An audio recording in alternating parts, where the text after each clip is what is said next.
composant nos lois, nous visons à rendre les citoyens aussi heureux et amis les uns des autres qu'il est possible de l'être. Mais jamais il ne saurait y avoir d'amitié entre eux s'il y a beaucoup d'injustice parmi eux. Il faut donc qu'elle soit aussi petite et rare que possible. Voilà pourquoi nous avons affirmé à plusieurs reprises que le soin de s'enrichir ne doit être que la troisième et dernière de nos préoccupations. L'âme vient en première place et le corps en second. Si la Constitution, dont nous traçons le plan en ce moment, range dans cet ordre les objets que nous devons estimer, il n'y aura rien à reprendre à notre législation. Mais si quelqu'une des lois qui y sont édictées paraît faire plus de cas des richesses que de la tempérance et la santé, ce sera la preuve qu'on aura eu tort de l'y mettre. Il faut donc que le législateur se dise souvent à lui-même « Qu'est-ce que je veux ?» au juste. Il serait à souhaiter que tous les biens possédés fussent exactement égaux. Mais comme ce n'est pas possible, et comme l'un se présentera avec plus de richesse et l'autre moins, il est nécessaire, pour plusieurs raisons, de mettre l'égalité dans les ressorts de l'État. Il faut certes que les distributions se fassent suivant l'honneur que chacun mérite, mais il faut aussi que les inégalités engendrées restent proportionnées. Il faut donc édicter une loi sous la forme suivante. Dans une cité qui doit être à l'abri de la maladie la plus grave, la sédition, c'est-à-dire la dissension, il ne faut pas que certains citoyens souffrent de la pauvreté tandis que d'autres soient très riches, parce que cela crée des risques de guerre civile. Nous créerons donc 4 classes de citoyens selon l'état de leur fortune. Et le législateur fixera une limite à la pauvreté et une limite à la richesse. Celle de la pauvreté sera la valeur moyenne de ce que possède la classe des plus pauvres. Le législateur permettra d'acquérir le double, le triple et même le quadruple. Mais celui qui possédera des biens qui dépasseraient cette mesure devra les donner à l'État et au Dieu protecteur de l'État. Par là, il se fera honneur et échappera à l'amende. S'il ne se soumet pas à cette loi, celui qui voudra le dénoncer aura la moitié de cet excédent, l'autre moitié ira au Dieu, et le coupable paiera en plus une amende égale à ce qu'il possède en trop. Merci beaucoup.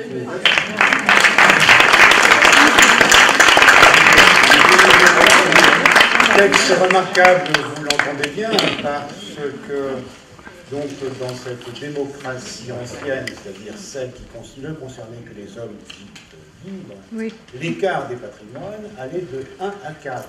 Or, dans nos démocraties modernes, l'écart des patrimoines peut aller d'une façon moyenne de 1 à 1000, voire beaucoup plus. Bah oui, 10 000, 20 000, 100 000.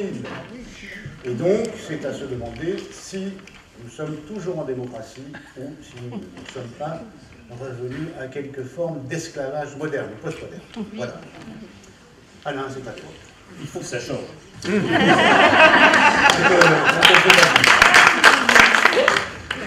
L'accord est parfait pour nous. Revenu minimum, revenu maximum, c'est exactement au cœur du convivialisme.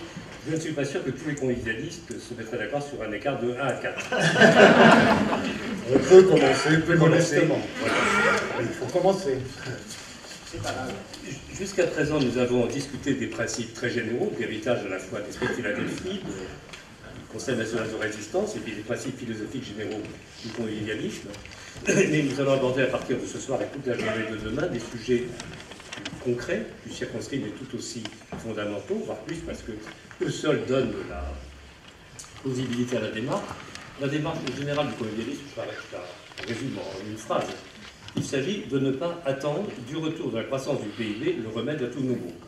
Alors, à l'inverse de ce que font tous les partis politiques, qui se présentent simplement comme de meilleurs gestionnaires pour faire revenir la croissance.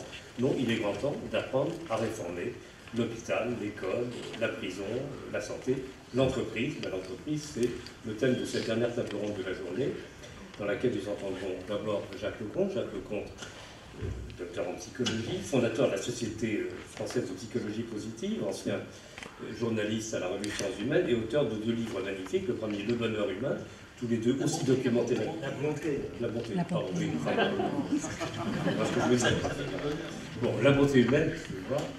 Et le deuxième, les entreprises humanistes, qui sont davantage au cœur de la soirée de la session actuelle. Et puis Jean-Édouard Grézy, qui a un doctorat d'anthropologie du droit, mais qui est par ailleurs le créateur d'une société de conseil qui s'appelle Alternego, comment négocier autrement, en mobilisant une démarche anthropologique. Et qui est par ailleurs, qui m'a fait le plaisir d'être auteur avec moi d'un livre qui s'appelle La révolution du don, le management repensé à la lumière de l'anthropologie, qui mobilise cette réflexion sur le don dans les questions de management. Et puis nous écoutons Blanche Secrestin, qui est... Qu'est-ce que tu es exactement finalement? Professeur à l'école des mines. À l'école des mines, dans le domaine de la gestion, et auteur notamment avec Armand Actuel, d'un livre tout à fait fondamental, là encore sur la réforme de l'entreprise, vu un peu différemment. Alors, ce qui sera absent dans cette table ronde, c'est la réflexion absolument fondamentale sur le néo-managérialisme actuellement. Toutes les nouvelles normes de gestion, c'est Roland Gori qui aurait dû traiter de cet aspect-là, mais qui n'a pas pu venir finalement. Et nous aurons suffisamment de matière. Et donc je vous donne tout de suite la parole, en commençant par Jacques Lecourt. Ah, merci Alain, et merci à vous toutes et tous d'être là. En 1970, le New York Times fait paraître un article qui va marquer durablement l'esprit des écoles de commerce, des business schools, et être une sorte de dogme. À cette époque, on parlait déjà de la responsabilité sociale des entreprises, et donc est publié un article de Milton Friedman, économiste renommé, qui sera l'inspirateur des politiques économiques de Reagan, de Thatcher, mais, et c'est moins connu, d'Augusto Pinochet, grand démocrate, comme chacun sait.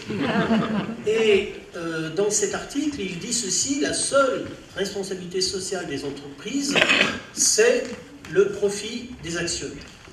Et c'est vrai que donc les business schools, et donc les futurs dirigeants d'entreprise, et donc les dirigeants dans les décennies qui vont suivre, vont être en quelque sorte biberonnés à ce propos, à cette théorie.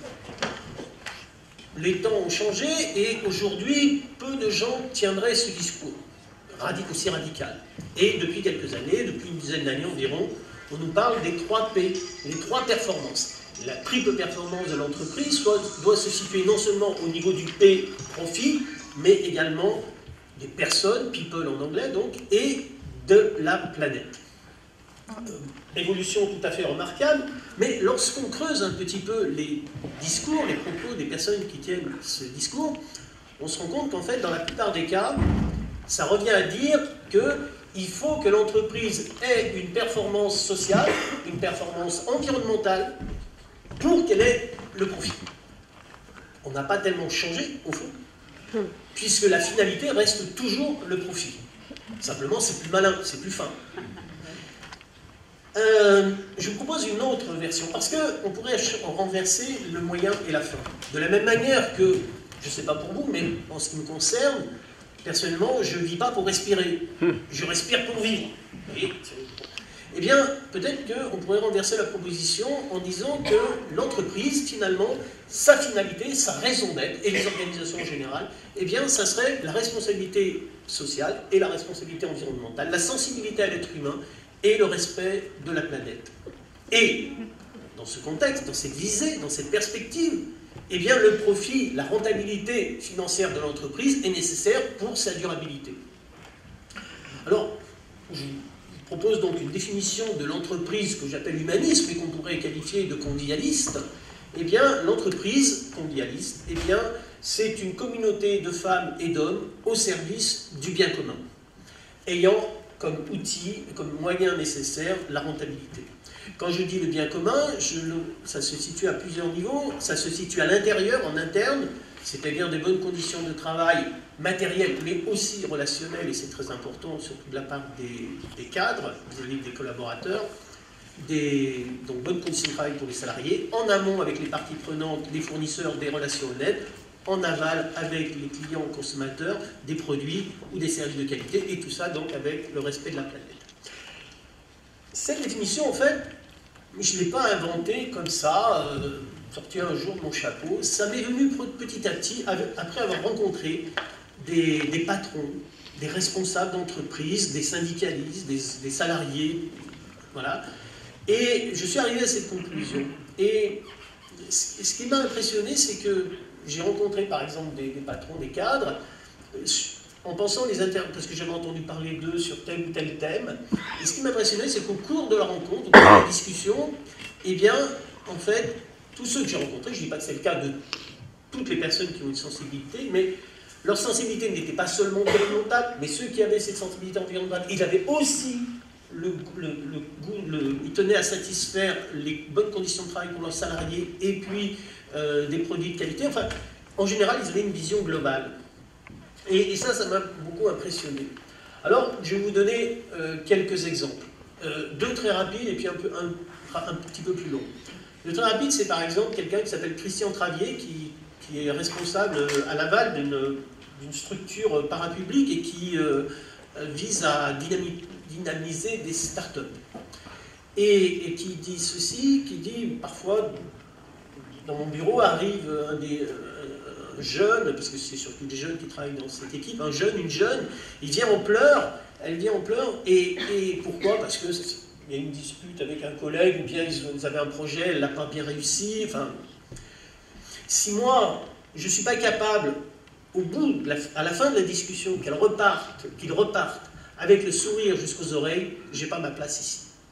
Et notamment les entretiens d'évaluation qui se font tous les ans, eh bien, visent surtout à montrer tout ce que cette personne a fait de bien, de formidable, de réussi dans l'année, plutôt que de pointer les problèmes. Autre exemple, Christophe Laranduche, qui a créé une société d'événementiel d'entreprise, et qui dit ceci quand il recrute des personnes. D'ailleurs, tous les patrons que j'ai vus accordaient une grande importance au recrutement. Et il me dit, lorsque j'ai quelqu'un qui vient pour le recrutement, alors évidemment j'ai son CV, la personne me dit tout ce qu'elle sait faire, elle me dit qu'elle est très motivée. On n'a encore jamais vu personne en entretien de recrutement dire qu'elle n'était pas motivée. Et moi, c'est pas ça qui m'intéresse. Moi, ce qui m'intéresse, c'est qu'est-ce qu'elle ne sait pas faire? Qu'est-ce que ce jeune ne sait pas faire? Et en quoi il a le sentiment qu'il a besoin des autres pour faire quelque chose. Et il dit, ici à Sagarmatha, dans cette société, eh bien, penser qu'on peut faire les choses tout seul, c'est quasiment une faute professionnelle. Et j'ai discuté avec les jeunes de cette équipe. C'est des jeunes formidables qui n'arrêtent pas de dire « Ah oui, la semaine dernière, toi, Élodie, elle avait fait un projet, c'était génial. » Ils n'arrêtent pas de partager. Voilà. Il y a une ambiance formidable. Et, je dis ça en interne, mais par exemple, ces deux structures dont je vous parle, je ne vais pas rentrer dans ces détails, mais ont aussi une visée environnementale importante. J'aimerais m'arrêter un peu plus longuement sur un autre exemple. C'est l'entreprise qui s'appelle Armor, qui est située à Nantes, en Bretagne, et qui... Enfin, Nantes... Et qui... c'est Armor qui m'a fait dire Bretagne, donc à Nantes. Pardon. Allez, là, ça... Voilà, oui, mais il y a des débats là-dessus. Donc, alors, qui est à Nantes, pardon. Et qui, environ 2000 salariés, c'est une entreprise internationale et qui fabrique pas mal de choses, mais en particulier des cartouches d'imprimante. Et il y a 10 ans, cette entreprise, il y avait une partie qui allait bien économiquement, une partie qui allait mal, et surtout, il n'y avait pas du dialogue social. Je veux dire, les relations entre la direction et les syndicats étaient vraiment à la Kalachnikov. Et arrive un nouveau patron, Hubert Nourdeau, qui prend la direction de cette entreprise, et assez rapidement, il n'a pas encore pris toute la mesure de comment fonctionnait, quelles étaient les difficultés, les moyens peut-être éventuels de résoudre les difficultés, mais un jour, il reçoit donc la visite de plusieurs, des investisseurs anglo-saxons, et qui lui disent, voilà, on a bien étudié votre société, et on est prêt à investir, mais il y a une condition, c'est que vous coupiez la branche morte. La branche morte, c'est toute la partie qui ne fonctionne pas bien. Alors évidemment, les uns et les autres ont fait les écoles de commerce classiques, ils savent très bien ce que ça veut dire, Hubert Nourdeau le sait, et il leur répond ceci, il dit oui, sur le papier, votre logique est parfaite, tout ça, mais il n'en est pas question, je ne suis pas venu pour ça, ce sont 1000 personnes, 1000 familles dont j'ai la responsabilité, il n'est pas question que je les licencie. Il ne sait pas où il va à ce moment-là. Et alors qu'est-ce qu'on fait? Il va rencontrer les commerciaux de cette partie qui ne marche pas. Comment on fait d'habitude pour motiver les commerciaux? On augmente les primes. Lui, il ne va pas jouer là-dessus. Il va jouer sur l'idée d'une mission. Et il leur demande pourquoi ça ne marche pas. Et en fait, ce qui ne marche pas, c'est la partie des cartouches recyclées. Et la raison, ils lui disent, voilà, nous, on ne veut pas vendre des sous-produits. On veut vendre des produits de qualité. Et les cartouches recyclées, c'est de la deuxième main, ce n'est pas de la bonne qualité. Et voilà à peu près le discours qu'il leur tient. Il en dit, toutes les cartouches qui repartiront auront été parfaitement vérifiées. Donc elles seront repartiront avec une très bonne qualité. 2, elles seront moins chères, donc c'est un avantage pour le client. Et 3, on va faire en sorte que non seulement elles repartent, elles se recyclent, mais quand elles sont plus bonnes, on ne va plus les remettre sur le marché, mais ça veut dire que dès maintenant, on fait des produits qui sont entièrement recyclables. Et il me montre, en discutant, il me montre un verre, il me dit ça, c'est une cartouche Armor, et c'était un verre en plastique. Et ce qui est intéressant, c'est qu'au début, il ne savait pas où il allait, et il a fait ça. Eh bien, c'est grâce à cette démarche environnementale, de mission environnementale, que la branchement a permis à l'entreprise, pendant la crise de 2008-2009, passer la crise sans trop de dégâts. Alors, vous voyez bien qu'il y a des personnes qui ont une visée humaniste, à la fois sur le plan humain, sur le plan social, sur le plan environnemental, et qui sont d'accord avec ces définitions dont je vous ai parlé. Pour eux, la finalité de l'entreprise n'est absolument pas le profit est un moyen nécessaire, mais absolument pas la finalité. Alors maintenant, je voudrais terminer rapidement par un petit message à mes amis convivialistes. Parce que, tout à l'heure, j'ai entendu plusieurs choses, j'ai entendu Freud, on m'a parlé de Hobbes, on nous a parlé de Hobbes, et je me dis, on souhaite une société de fraternité. Mais si on a une anthropologie hobbesienne, freudienne, ça veut dire qu'on considère que l'être humain est fondamentalement égoïste. D'abord, est-ce que vous retrouvez là-dedans? Non, c'est les autres, c'est vrai, je m'étais trompé. Nous, ici, on est entre gens bien, et c'est les autres qui sont comme ça. Non, vous savez, actuellement, l'état actuel de nos connaissances, effectivement, j'ai écrit un livre qui s'appelle La bonté humaine, je ne sais pas pour faire la promo, c'est simplement pour vous dire que l'état actuel des connaissances, que ce soit dans le domaine de l'anthropologie des peuples premiers, que ce soit dans le domaine de la neurobiologie, que ce soit dans le domaine de la psychologie du bébé, de l'économie expérimentale, et j'en passe, nous disent à peu près ceci. C'est qu'il y a des fondements à la bonté chez l'être humain, à l'altruisme, à la coopération, qui sont plus profonds que les fondements à la violence et à la haine. Et que les phénomènes tels que guerre et génocide sont bien plus explicables par des phénomènes psychosociaux, d'influence et autres, que par un fondement atavique, biologique, négatif. Ça, c'est la première chose, parce que sinon, si nous partons d'idée d'une société de coopération à venir avec un être humain fondamentalement égoïste, il n'y a qu'une solution, c'est d'instaurer la dictature du bien. Personnellement, la dictature, qu'elle soit la dictature du bien ou qu'elle soit la dictature tout court, je ne vois pas la différence. Et je terminerai par un dernier élément, et je finis avec ça. Il me semble qu'on pourrait avoir comme modèle de personnes politiques convivialistes Mandela. Mandela dit ceci dans un texte. Il dit « La bonté humaine est une flamme qu'on peut cacher mais qu'on ne peut pas jamais éteindre. » Alors vous savez, les citations c'est joli, mais vous pouvez vérifier, ça se trouve dans son autobiographie. Un long chemin vers la liberté, page 753. Allez vérifier ce soir. Et il dit ceci, il dit d'une part qu'il a toujours pensé ça, et que c'est ça qui l'a aidé notamment pendant ces années de détention à supporter. Il dit, lorsque je voyais simplement un acte d'un geôlier très raciste, un acte de gentillesse à mon égard, ça me redonnait confiance en l'être humain. Mais il dit aussi autre chose tout aussi fondamentale. Il dit qu'il en a fait une stratégie politique. C'est-à-dire que lorsque Mandela arrive au pouvoir, vous comprenez bien que d'un seul coup, ce n'est pas la démocratie. Qui détient les manettes de la justice, de la police et de l'armée? Ce n'est pas les Noirs, c'est les Blancs. S'il leur dit, vous allez tous aller en prison parce que vous êtes tous des vilains méchants, eh bien, on va revenir à l'état d'avant d'apartheid, mais entre les deux, il y aura eu un bain de sang. Il a fait le pari qui était chez tout être humain, même ses pires ennemis. Il en a fait des adversaires et il en a même fait des partenaires. C'est par ces stratégies de pari sur la conviction qu'il y avait chez tout être humain une part de bonté qu'il en a fait une stratégie politique. Très franchement, c'est aussi ce qui se passe dans les entreprises humanistes que j'ai rencontrées, c'est ce qui pourrait se passer dans tous les aspects de la politique publique. Et, d'accord, ça va très mal en France, ça va très mal en Angleterre, d'accord, mais je ne suis pas sûr que la situation en France aujourd'hui soit pire que la situation d'apartheid des années 80. Si Mandela a réussi, il n'était pas le seul, à transformer son pays de l'apartheid à la démocratie, à plus forte raison, nous demain, avec ces convictions qu'il a chez tout humain des capacités à l'empathie, la coopération, eh bien nous pourrions changer le monde, et le monde pourrait devenir convivialiste.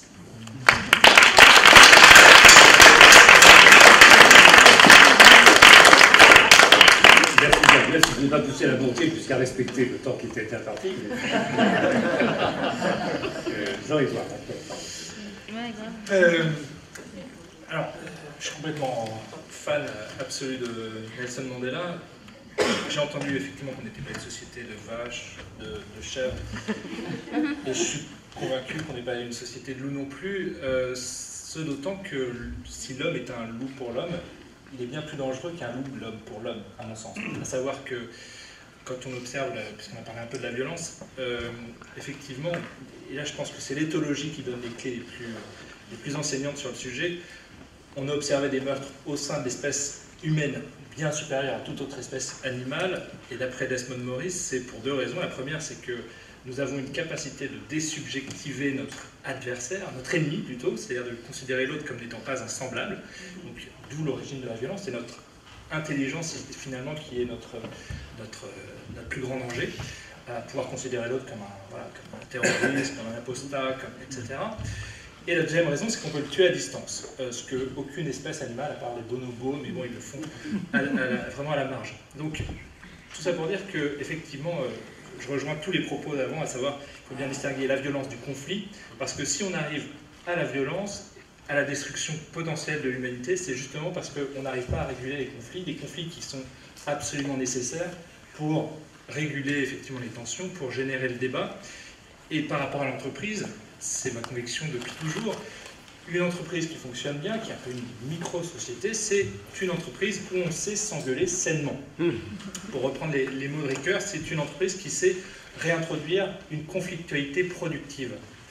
Il y a une femme qui l'a compris absolument remarquablement, déjà dans les années 30, c'est Mary Parker Follett.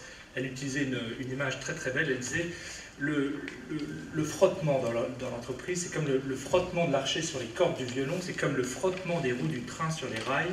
Sans frottement, il n'y a pas de musique, sans frottement, il n'y a pas de déplacement, et tout l'art du management, tout l'art de l'organisation, c'est d'accompagner le frottement pour que la musique soit belle et que le train ne déraille pas.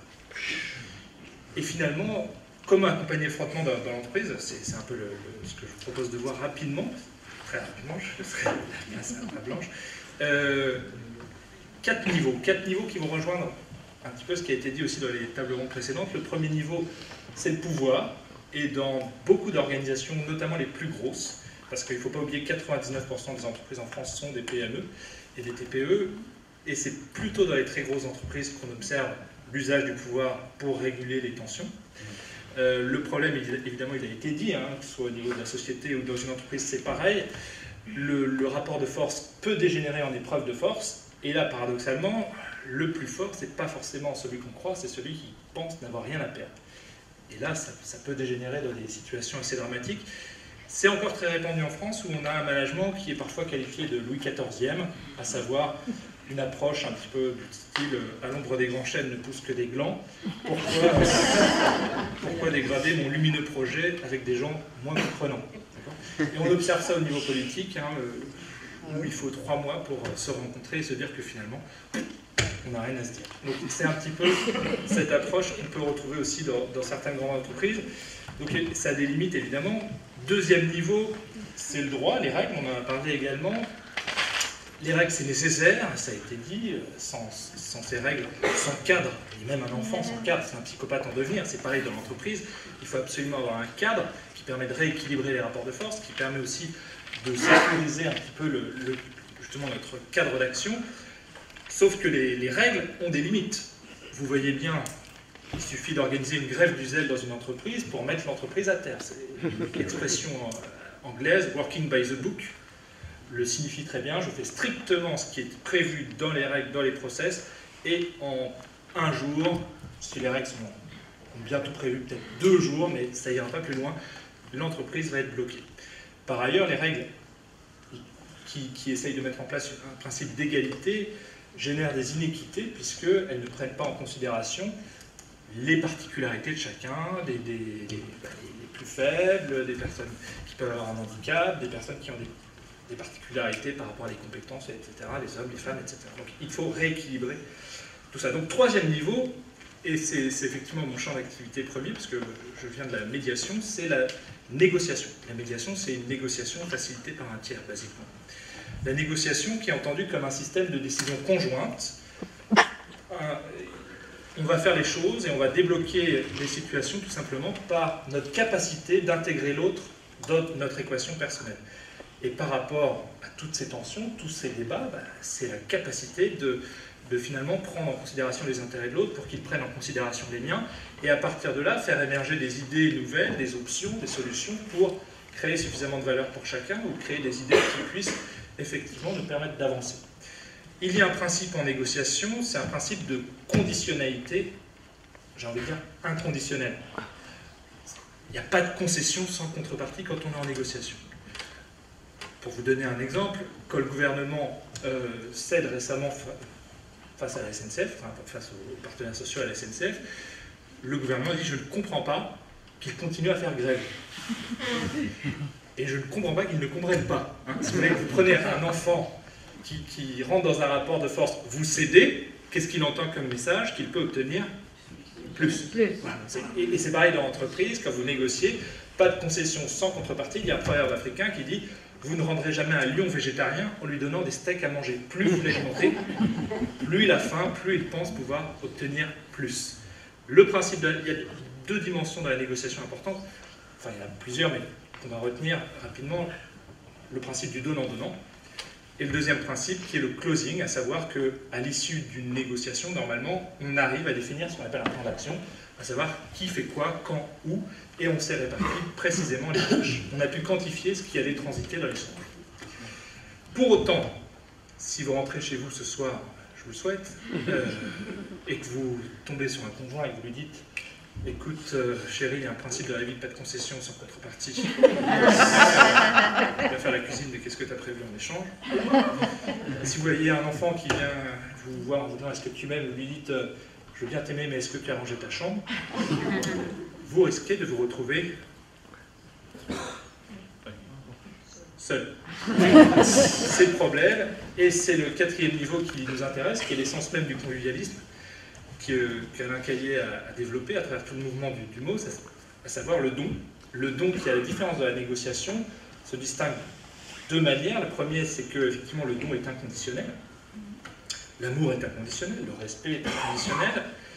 Il est parfaitement ignominieux de demander à un enfant qui se conforme à nos vœux pour être digne de respect, de considération ou d'amour. Et deuxièmement, à la différence de la négociation, quand je donne, c'est un pari de confiance, car je ne sais pas si on va me rendre, qui va me rendre, ce qu'on va me rendre, où on va me rendre. Si je ne sais pas ça en négociation, par contre, j'ai raté ma négociation. Donc, ce quatrième niveau a une place considérable dans l'entreprise, parce que s'il joue le lien social, et s'il joue aussi effectivement la convivialité, le soutien social, qui est un facteur clé de la performance, qui est un facteur clé finalement aussi de l'innovation, de l'élan et de l'engagement. Or, aujourd'hui, on a un problème, notamment en France, mais dans le monde entier, les salariés qui engagés ne seraient que 9% en France, rien que d'après l'étude Gallup, rien qu'aux États-Unis, où ils sont 3 fois plus nombreux, à peu près 30%, ça a été chiffré comme un manque à gagner pour les entreprises, à peu près 300 milliards de dollars par an. Donc, vous voyez qu'il y a un enjeu à la fois humaniste, mais aussi un enjeu économique, à brider les initiatives, l'autonomie qui permet effectivement d'engager les acteurs dans leurs tâches, dans leurs missions, dans leurs travaux. Et finalement, si on va vers des entreprises convivialistes, humanistes, plus performantes, plus humaines d'une manière générale, par rapport à ces 4 champs, à savoir pouvoir, règles, négociation, don, il faut renverser ce socle et aller dans l'autre sens, c'est-à-dire permettre de laisser l'autonomie aux acteurs de pouvoir s'adonner à leurs tâches, donc leur laisser l'autonomie d'initiative, donc écraser un peu les pyramides pour avoir un management plus horizontal, réguler les tensions qui ne peuvent qu'immanquablement survenir, c'est pour ça que je ne crois absolument pas à la disparition du management. Le don, ça demande des développements plus longs, mais le don n'est pas que généreux, il peut être extrêmement vicieux. Mauss disait « gift » dans les langues germaniques anciennes signifie cadeau et poison, on peut avoir des tensions relationnelles terribles. Donc il va falloir au contraire parfois formaliser, se dire les choses, crever les abcès, et là il faut négocier. Et puis quand ça ne marche pas, recadrer par des règles, et en ultime dernier recours, utiliser la force qui n'est légitime qu'après avoir tout essayé. Et finalement, cette opération un peu de libération des entreprises qu'on observe actuellement fait écho aussi au niveau de la politique, où les citoyens aimeraient davantage aussi s'engager, et peut-être que dans ce mouvement, la première chose à faire avant de songer aux idées de fond, peut-être qu'il faut commencer à songer à la forme, c'est-à-dire comment faire en sorte que les décisions soient prises avant même de parler des décisions que l'on va prendre. Comment renégocier nos modes de gouvernance, comment faire en sorte d'associer davantage les citoyens aux décisions qui les concernent, comment autoriser par exemple comme en Suisse davantage de votation pour faire en sorte de se sentir davantage mobilisé dans son destin. Voilà ce que j'avais à dire.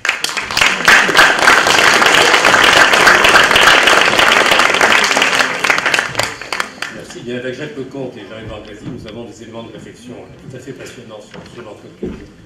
Qui nous amène une dernière question, l'entreprise existe-t-elle?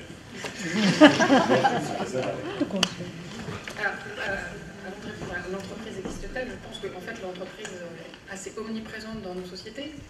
Et je pense quand même que la question qui nous réunit à cette table ronde, c'est justement les entreprises qui ne sont pas nécessairement considérées aujourd'hui comme humanistes, et des entreprises qui sont manifestement en crise. Je cite juste 2-3 chiffres pour camper un peu mon propos. Le premier, par exemple, on sait qu'aujourd'hui, aux États-Unis, il y a des études qui sont sorties où on voit que la part des profits dans le PIB américain a atteint un taux assez important. Je crois qu'on a dépassé les 10% de la part de profit des entreprises, sans doute que ça ne puisse générer aujourd'hui d'emplois. Et au contraire, on voit même qu'aujourd'hui, les entreprises peuvent légalement échapper à une certaine fiscalité. Donc il n'y a pas de retour nécessairement, ni sur la société, ni sur l'emploi, ni sur l'État. Et voire même, et je pense que c'est des chiffres que vous devez connaître, un collègue américain, William Lazonick, a publié des chiffres qui montrent, qui ont été repris récemment, qu'aujourd'hui, les grandes entreprises américaines consacrent plus d'argent parmi les grandes entreprises cotées à racheter leurs propres actions et pour optimiser en fait le cours en bourse et à verser le dividende qu'elles n'ont parfois de des résultats. C'est-à-dire que parfois elles peuvent même, s'endetter pour être amenées à verser des dividendes et soutenir les cours en bourse. Donc on voit une logique en fait où l'entreprise pour nous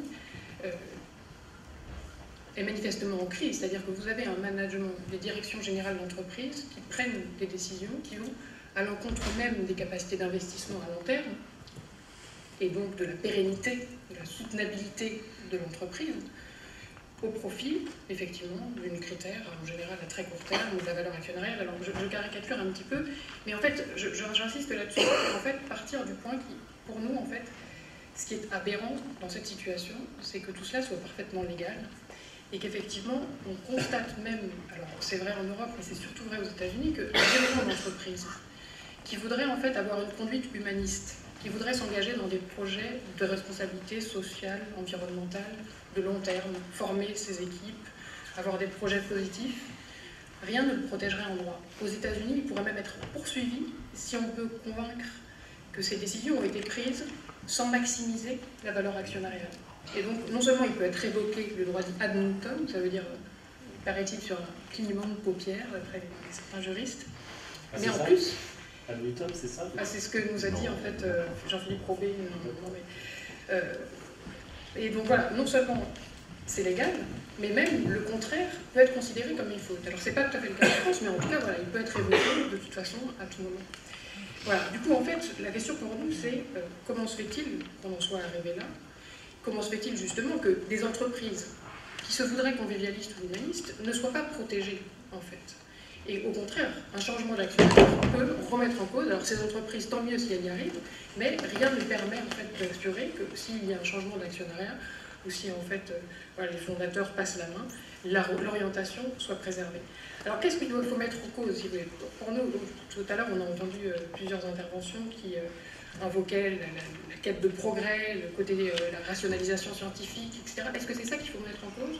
La question que j'avais envie de poser, avec les travaux que je fais, donc pas toute seule, mais avec Armand Hutchel notamment, et puis toute une équipe au Collège des Bernardins, c'est que, en fait, un des soucis élémentaires, c'est d'avoir assimilé l'entreprise, qui est aujourd'hui, si vous voulez, des entreprises avec une puissance d'action phénoménale au niveau de la planète, parfois beaucoup plus important que les États eux-mêmes, on l'a assimilé à un acteur privé, une société, individu, personne morale, personne morale en droit, et donc poursuivant ses intérêts privés et n'ayant d'autre responsabilité en fait en droit que de poursuivre son profit, puisque c'est comme ça qu'en fait on a défini en fait une société, l'entreprise en fait n'existe pas en droit, elle existe dans le droit au travers d'une société qui est une structure commerciale. Et donc on assimile en fait ces entreprises à des structures commerciales, on peut même dire à un marchand qui maximise un profit, la théorie économique s'inscrit là-dedans. On a des producteurs qui cherchent à maximiser un profit. En fait, selon nous, les recherches qu'on a menées, c'est cette affirmation-là qui est excessivement problématique, parce qu'en fait, le droit, comme la théorie économique, n'ont simplement pas compris ce qu'était l'entreprise. Et pour nous, l'entreprise, elle existe, il faut la reconstituer par son apparition historique. Par contre, elle n'existe effectivement pas en droit. Et de là peut venir un des problèmes fondamentaux que l'on a. Dans les recherches qu'on a menées avec Armand, en fait, on montre qu'au contraire, l'entreprise, elle est apparue à une époque en fait assez récente, plutôt fin 19e, tout début 20e. C'est l'apparition en fait du contrat de travail, tout simplement, du salariat. Auparavant, on avait plutôt des relations d'employeur-employé par des contrats de louage qui étaient en fait assimilés à des relations client-fournisseur. Le management apparaît, et la forme moderne de l'entreprise apparaît au fin 19e, pour sortir des relations commerciales. C'est quand on veut faire des choses qui ne sont pas accessibles avec ce qu'on a déjà sur le marché. Quand on veut mobiliser des compétences qui n'existent pas préalablement. Et donc quand on a besoin justement de mobiliser des équipes et un collectif, effectivement, pour faire ce que les individus, personnellement, ne peuvent pas obtenir. Typiquement, par exemple, les dirigeants d'entreprise, j'avais noté la Perkins, par exemple, un grand dirigeant américain, imaginez, en fait, nous, notre entreprise, il faut qu'elle existe. À cette époque apparaissent des technologies, des progrès scientifiques et technologiques inouïs, mais l'électricité, par exemple, disait-il, c'est un immense danger pour les populations. Le rôle de l'entreprise, c'est de savoir les maîtriser afin d'en faire quelque chose d'utile socialement. Et du coup, vous voyez, en fait, apparaît à ce moment-là le management, et notamment, on peut évoquer le taylorisme, qui est souvent vu par un seul biais de rationalisation. Mais en fait, si on rencontre à l'époque, l'enjeu c'était justement de dire les individus n'ont pas forcément les compétences que l'on souhaite individuellement, et ils ne peuvent pas porter la responsabilité de développer des technologies ou des compétences nouvelles. Il faut qu'on s'organise collectivement pour ça. Il faut qu'on spécialise des équipes pour développer des outils, des modes d'action, et collectivement, c'est collectivement qu'on pourra développer donc, des choses, voilà, des capacités d'action nouvelles. Et donc avec Armand, on a proposé de dire que l'entreprise, elle naît d'abord d'un projet de création collective. Et là, oui, je m'oppose un peu à ces propos qui ont été tenus. Effectivement, la science peut paraître parfois rationalisatrice, mais la science à l'époque, et aujourd'hui encore, c'est plutôt justement ce qui nous permet de nous projeter dans l'inconnu, de dépasser les frontières de ce qui est connu. La science, c'est pas ce qui est dogmatique au sens rigide du terme, la science, c'est ce qui va... Et la responsabilité du coup du management, quand il apparaît, et des dirigeants, on devrait considérer que justement en projetant un collectif dans l'inconnu, et c'est ce que disait par exemple un auteur comme Fayol il y a exactement un siècle, c'est au contraire d'unifier le corps social. Il appelait ça le corps social de l'entreprise, d'assurer la prévoyance. L'employeur a une responsabilité précisément parce qu'on va dans l'inconnu et qu'il faut qu'on soit prévoyant collectivement. Et donc en fait ce mouvement-là a été énormément progressiste, avec non seulement l'idée qu'on allait former les gens, qu'on allait développer, être non pas un élément émancipateur à la fois pour les individus et pour le collectif, mais aussi un élément, on allait produire des biens utiles à la collectivité. Avec Armand, on dit même, on produit pas simplement des produits, excusez-moi c'est le terme, mais on produit des biens communs nouveaux, pas ce qui existe déjà. Ça, en fait, on n'avait pas besoin d'entreprise pour ce qui existait déjà. Et surtout, voilà, cette idée donc de création collective, dont la responsabilité, du coup, incombe aussi aux dirigeants d'entreprise. Et vous voyez que là, on parle des dirigeants d'entreprise, et ce ne sont plus les actionnaires qui ont signé le contrat de société, mais qui continuent, malgré tout, malheureusement. En tout cas, en droit, ce sont les actionnaires, la société, qui continuent à nommer ce qu'on appelle les mandataires sociaux, et qui sont évalués, révoqués ad nutum. Donc le droit, en fait, on a hérité un droit qui était le droit des sociétés de commerce, qui était en fait déjà stabilisé bien avant, et qui était complètement libéralisé même en 1867, alors même qu'à cette époque-là, l'entreprise n'existe pas.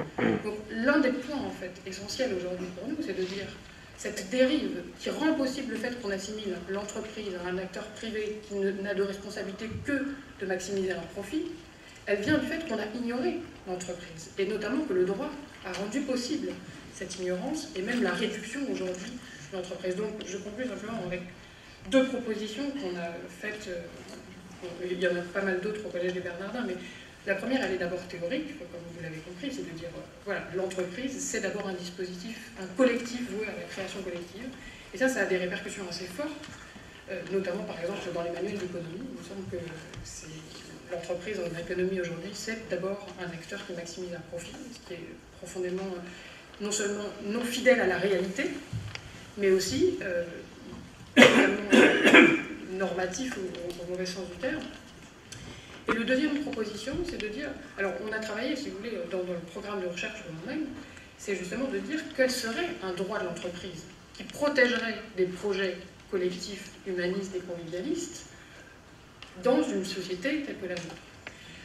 Penser à un droit de l'entreprise, ça peut paraître un peu utopique. En fait, on observe déjà plein d'innovations et nous, on s'est beaucoup inspiré d'un mouvement qui a émergé en Californie en 2011-2012, avec des nouvelles types de sociétés. Et donc, en France, on propose ce qu'on appelle la société à objet social étendu, c'est-à-dire que des sociétés anonymes classiques devraient pouvoir avoir la possibilité d'inscrire dans leur statut des missions d'intérêt collectif, social, environnemental, scientifique, qui permettraient en fait, non pas simplement d'afficher, enfin, de s'opposer, elles ne renoncent pas pour autant au lucratif, mais ça veut dire que cette fois, les sociétés sont engagées, et les sociétés et les actionnaires sont engagés à évaluer leur direction générale sur des missions qui ne sont pas réductibles au profit. Et l'effet juridique est tel que les parties tierces, éventuellement les salariés, mais les parties qui sont concernées par la mission qu'on se donne, peuvent éventuellement s'opposer, avoir un effet poursuivre en quelque sorte. Alors je vous donne juste un exemple, très court. Une entreprise, la première entreprise aujourd'hui qui est devenue une société à objet social étendu, s'appelle Nutri7. Elle travaille depuis 20 années maintenant à développer des produits innovants pour lutter contre la malnutrition des enfants dans le monde. Donc ses clients sont des ONG. C'est une entreprise très innovante, mais qui évidemment suscite la méfiance dans les écosystèmes de l'humanitaire, puisque c'est une entreprise à but lucratif. Et du coup, ils ont souhaité en fait inscrire un objet qui est effectivement développé, toujours travailler au développement de nouvelles solutions pour lutter contre la malnutrition des enfants dans le monde. Et effectivement, du coup, ça engageait aussi à avoir un type de stratégie, un mode de réinvestissement de leurs profits dans cette mission-là, qui fait en sorte que cette mission, elle est... Ouais, aujourd'hui, on pourrait dire une entreprise qui affiche ça sur son site internet, il y en a des tas, et on se dit en fait, voilà, qu'est-ce qui nous permet de croire? Aujourd'hui, pas grand-chose. Aujourd'hui, en l'inscrivant dans ces statuts, en ayant à son bord en fait, des représentants des ONG, mais aussi des salariés, eh bien, il y a effectivement un effet qui les engage sur le long terme et qui restaure en tout cas cette idée de dire que l'entreprise n'est pas réductible à une recherche de profit.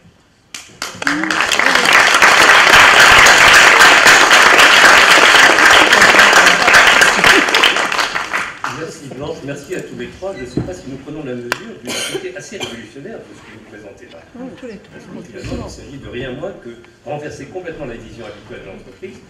Déjà, on l'a très bien dit dans la première intervention, et ça a été complété par ce que disait Blanche à l'instant, et de faire de la quête du profit un instrument totalement légitime, mais simplement un instrument en moyen au service de fins beaucoup plus générales, au service du bien commun. Ça me paraît un point de vue extraordinairement novateur. Je pense exprimer plus fortement, et puis c'est complété par ce que nous disait Jean-Edouard, bien sûr, sur la nécessité de substituer à des logiques de pouvoir et de domination, on pourrait discuter du rapport entre pouvoir et domination, le plus possible des logiques de négociation et de don au sens de Marcel Mauss, pas au sens de charité, mais au sens de Marcel Mauss. Je pense qu'il nous reste à peu près 10 minutes de discussion pour terminer. 10 minutes. 10 minutes. Pas plus. Voilà. Je vais. Bonjour.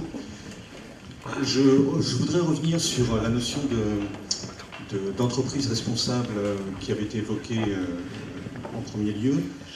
Sur la question de la responsabilité au niveau des différentes sphères, des sphères publiques ou des sphères au niveau de l'entreprise, ça me paraît un petit peu quand même utopique de considérer, de penser en tout cas que les entreprises vont avoir un jeu de responsabilité sociale de cette façon-là. Il peut y en avoir certainement d'une façon très marginale. Mais on a vu déjà ce qu'a donné le pacte de responsabilité qui avait été inventé par notre fameux président de la République. La question de la responsabilité des entreprises, est-ce que c'est bien leur vocation de s'intéresser véritablement aux questions environnementales? Pour certaines, oui. mais est-ce que c'est véritablement leur but et leur finalité? La question de la finalité du profit ne fait aucun doute, puisque ça fait déjà plus d'un siècle, un siècle et demi qu'on fonctionne de cette manière-là.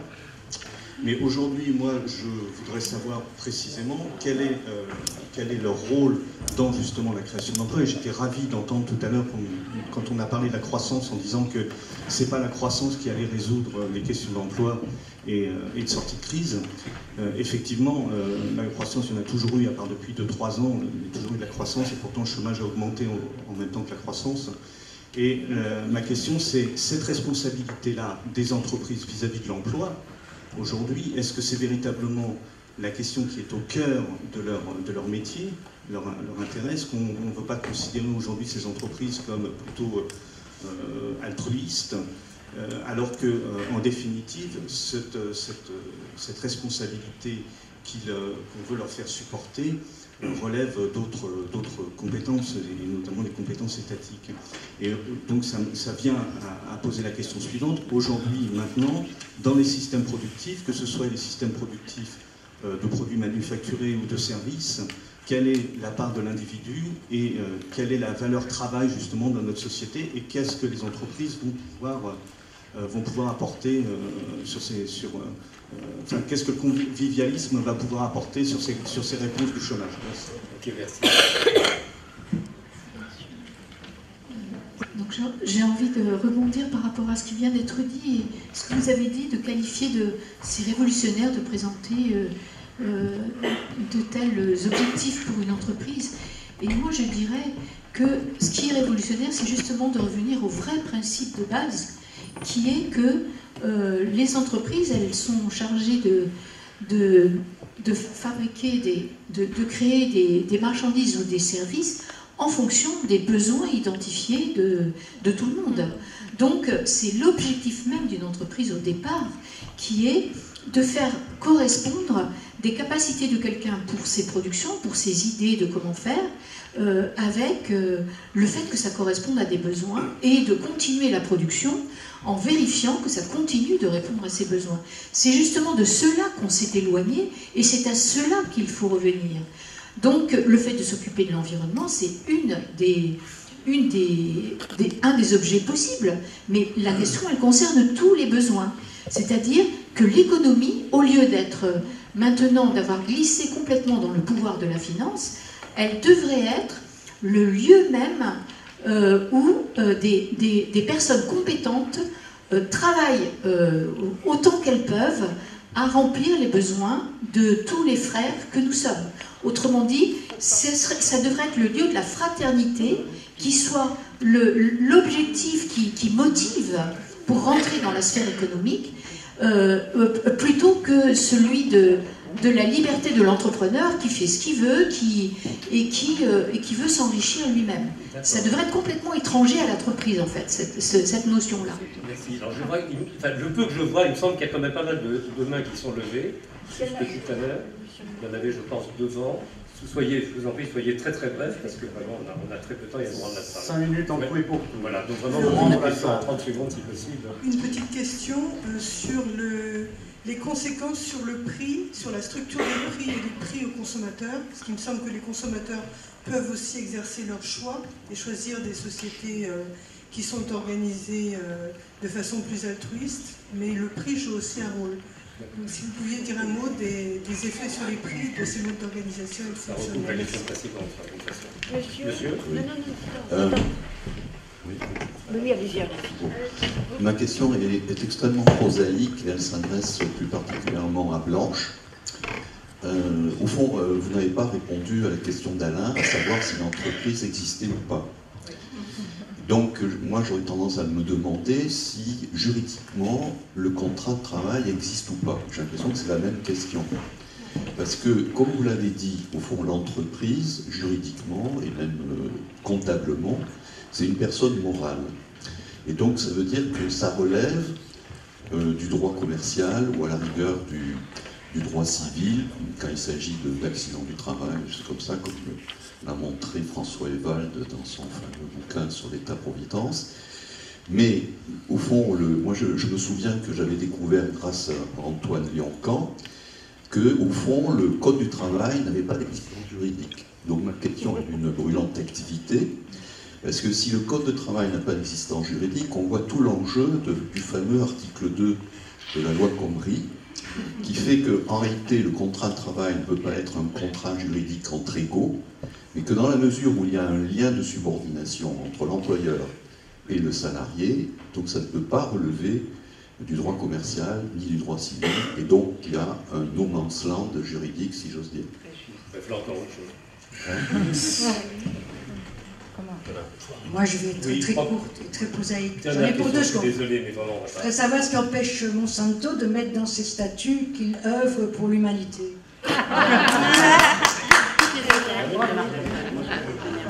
Contre la faim dans le monde, enfin, je veux dire. Ah ben oui, il faut faire attention. Je crois qu'on va être obligé d'arrêter là, parce qu'il faut qu'on rende la salle plus tard, 17h30. Donc là, peut-être dans l'ordre de l'intervention, je vais répondre très brièvement. C'est des débats qui sont menés, il ne s'agit pas de les étudier. D'abord, sur la dernière question, je ne crois pas que ça soit si important que ça, paradoxalement, pour une raison très simple. C'est qu'on sait aujourd'hui que toutes les opérations de greenwashing, de social washing, eh bien, comme c'est très médiatisé, ça retombe sur la tête de ceux qui les pratiquent. Donc je veux dire, Monsanto, en fait, il perd plus en écrivant cela que s'il l'enlève. Je ne sais pas si... Voilà. Bon. Je veux dire, on est lucide. Enfin, bon. Alors, juste un truc, puisqu'il y avait deux visions différentes entre madame et monsieur là-haut. Effectivement, il y a un idéal qui serait celui que vous décrivez et une réalité qui est souvent autre.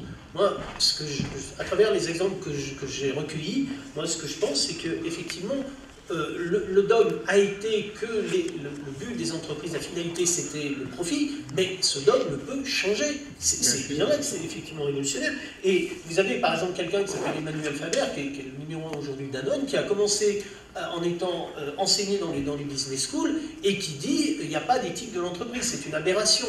Et qui disait ça, pardon, il y a 20 ans, et qui aujourd'hui dit une des caractéristiques de l'entreprise, ça devrait être les profits qu'elle choisit de ne pas faire pour des raisons éthiques.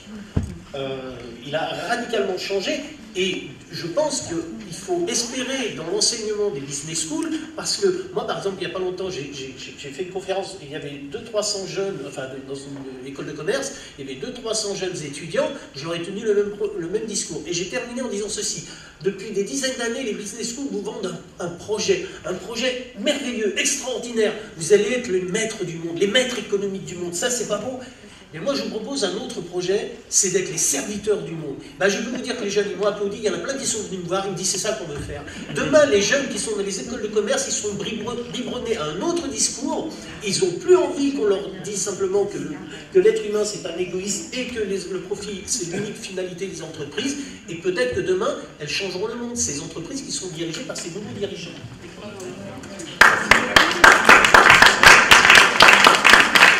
Ça n'a pas été interpellé directement, mais tu veux peut-être dire quelque chose quand même.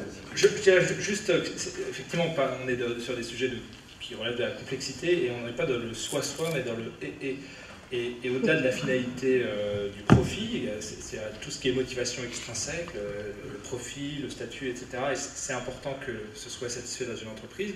Ce qui va faire la performance d'une entreprise, c'est davantage les motivations intrinsèques, à savoir le sens qu'on y trouve. Et vous prenez les entreprises qui fonctionnent le mieux, vous allez voir, je ne sais pas, L'Oréal, ils ne vendent pas des produits de beauté, ils vendent de l'estime de soi. Ricard ne vend pas du Ricard, ils vendent de la convivialité. Apple ne vend pas des ordinateurs, ils vendent le sentiment d'être en avance de phase sur son temps, etc. Et à partir du moment où vous donnez du sens à la fois pour le consommateur et pour le salarié en interne, là vous avez de l'engagement. Si vous lui laissez en plus de l'autonomie pour qu'il puisse s'adonner à ce qu'il aime faire, vous augmentez la performance et d'autant plus si il a les compétences qui sont accompagnées pour réussir son job évidemment. Voilà. Mais ça peut se retourner d'une manière totalement perverse. Tout peut se retourner, c'est évident. Non, tu n'as pas d'avis. Je voudrais juste souligner quand même que la réponse aux besoins, on peut l'entendre, mais il faut faire attention parce que par exemple, avant que le téléphone n'existe, il était difficile d'identifier qu'il y a un besoin. Et donc il faut plutôt envisager de donner une latitude, en fait d'autoriser, l'enjeu c'est plutôt d'autoriser des projets créatifs, collectifs, effectivement, en faisant en sorte qu'ils puissent être responsables Et c'est ça le gros enjeu, en fait. Le deuxième élément sur le travail, on travaille beaucoup avec Antoine Lyon et Bernardin, c'est un des partenaires clés. Je dirais juste... Répétez le nom, parce que... Antoine Lyon-Camp, Antoine Lyon-Camp, le grand juriste français, spécialiste du droit du travail.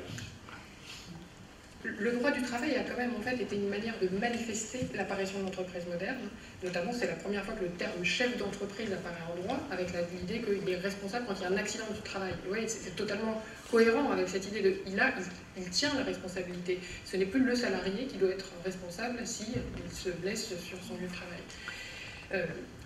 Malgré tout, vous avez raison, il y a un no man's land complet, et notamment même on pourrait penser que cette idée de subordination qui a plutôt été vue, vous imaginez, comme un progrès quand c'est apparu.